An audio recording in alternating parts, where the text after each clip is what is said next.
Welcome, all of my friends. সকলকে স্বাগতম। Today our topic is medorrhinum. সংক্ষেপে আমরা বলে থাকি জিসি, অর্থাৎ গনোরিয়া কাস, মেডোরিনাম। আমার জুনিয়র চিকিৎসক বন্ধুরা বলেন যে স্যার আপনি 5 থেকে 7টা কথায় আমাদের ওষুধ থেকে একটা ওষুধের জিস্টগুলো তুলে ধরেন, এটা আমাদের খুব ভালো লাগে। তো এইভাবে আপনি কয়েকটা আমাদের ওষুধগুলো দেবেন, 40-50টি মেডিসিন দিলে আমরা সহজেই ওষুধগুলো ধরতে পারবো। অ্যাকচুয়ালি ঔষধ জার্মানি বলো বা আমেরিকান বলো বা বিদেশি হেপকো বলো কি বাংলাদেশি বলো, ঔষধ সিলেকশন যদি সঠিক না হয় তাহলে তোমার হেপকো বলো জার্মানি বলো সব ফেল হবে, কাজ হবে না, সব ফেল হবে। ঔষধ সিলেকশন যদি সঠিক হয় বাংলাদেশি ওষুধের রেজাল্ট দেখাতে পারবে তুমি, হাতে নাতে প্রমাণ, বাস্তব অভিজ্ঞতা। তো আজকের সাবজেক্ট মেডোরিনাম। মেডোরিনাম থার্মাল রিলেশনে হট এক্সট্রিম, হট পেশেন্ট অত্যন্ত গরম কাতর, মেডোরিনাম। পারস্পিরেশন ঘামের দিক থেকে মেডোরিনাম পারস্পিরেশন সেকেন্ড গ্রেড, ফার্স্ট গ্রেডে নয় কিন্তু সেকেন্ড গ্রেড, বাদ দেওয়া যায় না। থার্স্ট পিপাসা মেডোরিনাম ব্যাপারে জানো, তার পিপাসা মোস্ট অফ দ্য টাইমস থাকে, বাট অ্যাগ্রাভেস টাইমটা হচ্ছে রাত্রে ঘুমের মধ্যে, সে ঘুমের মধ্যে উঠে উঠে জল পান করে, medorrhinum. Excessive passionate people who are lead problems strong needs,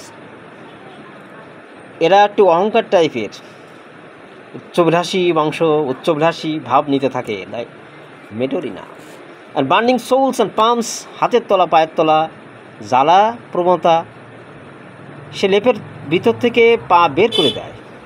এই সিমটমে শুধু যে মেডোরিনাম তা নয়, এখানে সিকেরিকর, অ্যাসিড ফ্লোরিকাম, পালসেটিলা, এসকে ডিবের বইতে পালসেটিলা পেয়েছি, হ্যারিংসের বইতে সিকেরিকর পালসেটিলা আছে, ডেস্কটপ গাইডে অনেক আছে। তো এসব বইগুলোতে দেওয়া আছে অ্যাসিড ফ্লোরিকামও পা বের করে, সালফার, ফসফরাস সব পা বের করে দেয়। ক্রাবস, ক্রাবস ও ডিজিয়ার ফর কী পছন্দ করে মেডোরিনাম রুগীরা? এগ প্লান্ট পছন্দ করে, লবণ, ডিজিয়ার ফর সল্ট, লবণ খুব পছন্দ করে এরা।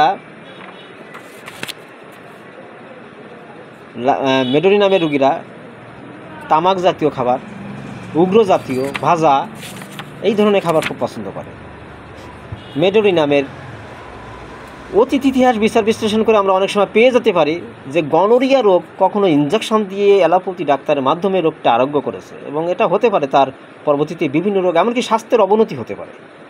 তো মেডোরিনামের থার্মাল রিলেশনে হট পেশেন্ট, ঘাম সেকেন্ড গ্রেড, থার্স্ট পিপাসা, রাতের ঘুম থেকে উঠে জল খেতে হয়, তার যাবতীয় রোগ জেনারেল মডালিটিস, মেডোরিনামের সমস্ত রোগ বৃদ্ধি aggravates at a day time, দিনের বেলা বৃদ্ধি হয়, রাতে কম থাকে, মেডোরিনাম। মাইন্ডের দিক থেকে মেডোরিনাম ফরগেটফুল মাইন্ড, অত্যন্ত ভুলে যাওয়া মন, বারবার সে ভুলে যায়, মনে রাখতে পারে না, নিজের নাম পর্যন্ত মনে রাখতে পারে না, এটা হতে পারে স্ট্রাইকিং সিমটম মেডোরিনামের। তো মেডোরিনামে শুধু এটা নয়, ক্যালিফস আছে, ক্যালকিরাফস আছে, অ্যাসিড ফস আছে, অ্যানাকার্ডিয়াম আছে, এরা গ্রুপ মেডিসিন। ক্যাসেস কোল্ড, ভেরিজিডি, কোল্ড অ্যালার্জি প্রবণতা যদিও না থাকে, তবে মেডোরিনামের একটা ব্যাপার হচ্ছে ডাস্ট অ্যালার্জি আমরা পেয়েছি, হেরিংসের গাইডিংয়ে আমি পেয়েছি ডাস্ট অ্যালার্জির কথা, যেমন একটা আমি ডাস্ট অ্যালার্জির কথা উল্লেখ আছে, ধুলাবালিতে যারা অ্যালার্জি প্রবণতা হয়। তো মেডোরিনামের স্কিন আর নেইলস, স্কিন ক্রাক্স, ফাটা পাওয়া যাচ্ছে। হেরিংস তো বলছে যে স্কিন ক্রাক্স আছে, ফিশার্স আছে, আর নেইল আছে ডিফর্মড, নখগুলো অসমত, নখগুলো মোটা হতে পারে, যেমন গ্রাফাইটিস, অ্যান্টিক্রুট, এগুলো সুনিশ্চিত থাকে। স্টুলটা হার্ট, মেডোরিনাম। প্রস্রাবের ব্যাপারটা, প্রস্রাব ক্লিয়ার হয় না, কনস্ট্রিক্ট, অবস্টেকেল, বাধাগ্রস্ত, ক্লিয়ার হতে চায় না। সো মেডোরিনাম অল্প কথায়, নবীন ডাক্তার বন্ধুরা তোমরা যদি উপকৃত হও তাহলে আমিও খুশি হব। অল্প কথায় আমি একটা মেডিসিনের জিস্টগুলো, যেগুলো মানে প্রধান জিস্টগুলো তুলে ধরলাম। যদিও হেরিংসের বইতে এক একটা মেডিসিনের প্রায় 99 পৃষ্ঠা, 95 পৃষ্ঠা, 110 পৃষ্ঠা করে দেওয়া আছে, কিন্তু এই সব পৃষ্ঠা তুলতে গেলে হয়তো লাইভ আসতে 2 ঘন্টা লাগবে।